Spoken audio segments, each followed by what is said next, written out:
प्रतिमाधारी है, ग्रस्त है, बुद्धि पूरा, उसे मालूम है कि इसमें जीव मरेगा ही मरेगा, तो भी वो कार्य करता है, खेती कर रहा है, मरेगा ही मरेगा। सब्जी काट रहा है, मरेगा ही मरेगा।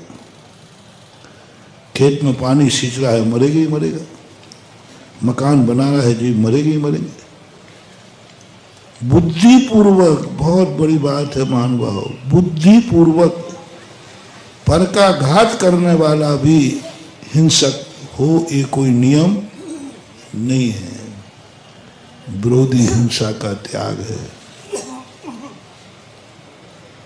विरोधी हिंसा कर रहा है विरोधी, फिर भी वह सम्यक दृष्टि है। लेकिन दूसरा जो स्वयं का घात कर रहा है, वो आगम में कहीं छूट नहीं दे। स्वयं का घात करना पड़े, चाहे बुद्धिपूर्वक चाहे बुद्धि, स्वयं का घात जिसमें होता है वो कार्य तुम नहीं कर सकते। अब स्वयं का घात किससे हो रहा है? नमक से। बहुत छोटी चीज ले रहा हूं महानुभाव, बड़ी बड़ी में आप लगा लेना। नमक से, नमक का मना किया है, ब्लड प्रेशर बढ़ा हुआ है, बढ़ जाओगे तो मर सकते हो, कोमा में जा सकते हो, विक्षिप्त हो सकते हो, फिर भी तुम्हारा मन नमक खाने पे जा रहा है और धीरे से यहाँ वहाँ देखा और खिसका के डाल लिया। बोलो कितने लोग हैं जो डॉक्टर ने पूरा नमक बंद किया है, फिर भी नमक पे मन नहीं जाए? पहले ये बता दो, कितने लोगों का मन नहीं जाएगा?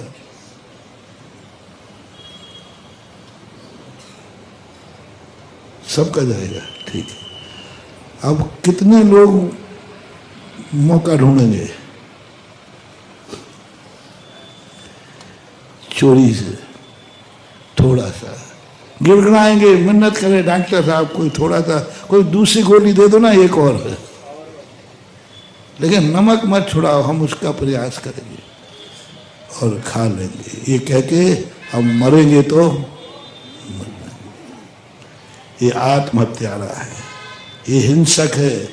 इसे निधत्त निकाचित कर्मों के बंध होंगे, अल्पायु होगा, क्योंकि अनिष्ट वस्तु को खाया है, नमक अनिष्ट है।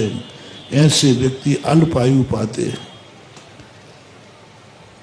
यानी जन्म लेंगे और कहीं अकाल में मरेंगे। अब देखना, दूसरे जीव मरे थे तो भी मैंने कुछ ज्यादा नहीं कहा, स्वयं के नमक खाने से तुम्हारी अकाल में मौत होगी। तुम जाके जन्मोगे, पूरी आयु नहीं जी पाओगे, अकाल में मरोगे, क्योंकि तुम अकाल में मरे थे, आत्महत्या की थी, अनिष्ट का सेवन किया था। अल्पायु, अकाल मौत, एक श्वास में 8-10 बार भी मरोगे तो भी अकाल में मरोगे, और जल्दी मरोगे, क्योंकि तुम्हें नमक अनिष्टकारी था, फिर भी तुमने खाया। इन्हें बहुत सरल चीज दी है। जब नमक खाने वाला अनिष्ट करने वाले की दुर्गति है, हिंसक है, तो फिर गुटखा खाने वाले का क्या होगा? आप जबकि जमा लेना। नमक खाने में इतना बड़ा पापी तो गुटखा खाने में कितना बड़ा पापी, और नमक तो भक्ष है। इसी प्रकार डॉक्टर मना कर रहा, तुम शक्कर नहीं खा सकते, शक्कर भक्ष है, भक्ष है, सब खाते हैं, बुरा है शक्कर से, नहीं खा सकते। अब तुम्हारे सारे अभक्षों का त्याग है, सारे अभक्षों का त्याग है, कोई अभक्ष नहीं लेते आप, गणंत भी नहीं खाते, आलू प्याज आपने जिंदगी में कभी खाया ही नहीं, सब कुछ। मंदिर जाते हो, पूजा पाठ करते हो, सब कुछ करते हो, कोई व्यसन तुम में नहीं है, कोई व्यसन नहीं। 7 व्यसनों से तुम रहित हो, सारे जगत में आप धर्मात्मा माने जाते हो, कोई व्यसन नहीं। कोई जिससे पूछोगे कहता है भैया वो तो देवता है,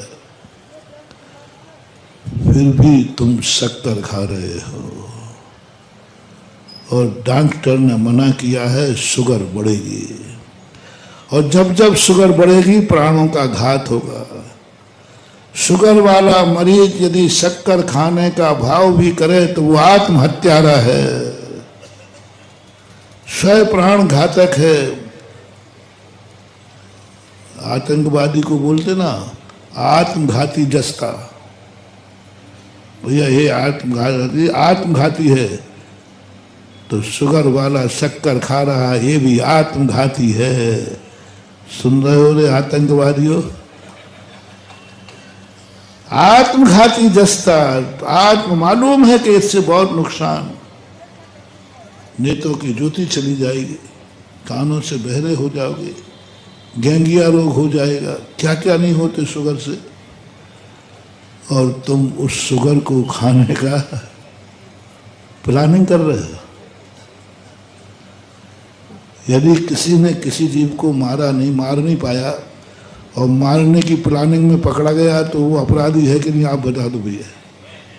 मारा नहीं, अभी मारने की प्लानिंग कर रहा था तो अपराधी। तुमने खाया नहीं और शक्कर खाने की प्लानिंग कर रहे हो तो भी तुम अपराधी हो। और खाली तो, और वो भी चोरी से, झूठ बोल रहा। 90% झूठ बोलता है शुगर वाला शुक्र की चीज खाने में। आप देखना, दादाजी को देख लेना, पोता कहेगा दादाजी नहीं इसमें कोई शुगर नहीं, मैं खा ही नहीं रहा था।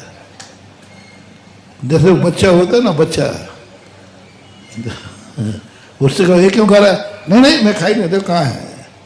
ऐसे आप बूढ़े को देखना, कभी वो कुछ खा रहा हो और तुम्हारी आहट करना, नहीं मैं कुछ नहीं खा रहा। इसलिए कहते हो बूढ़ा बारा।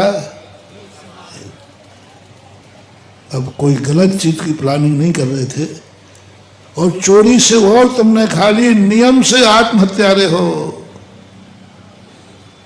अकाल में तुम्हारी उस समय मरण भी हो जाएगा तो अल्प आयु में जन्मोगे। पूज्यवर रवि सेन आचार्य महाराज पद्म पुराण में, जो व्यक्ति अपने जीवन के प्राणों के घात करने वाली वस्तुओं को जानता हुआ सेवन करता है वो अकाल के हत्यारे हैं और नियम से अल्प आयु को पाते हैं। जय हिंद दोस्तों, अगर आपको मेरी वीडियो अच्छी लगती है तो प्लीज़ मेरे चैनल को लाइक शेयर सब्सक्राइब करिए और इसी तरह से अपना प्यार देते रहिए। धन्यवाद।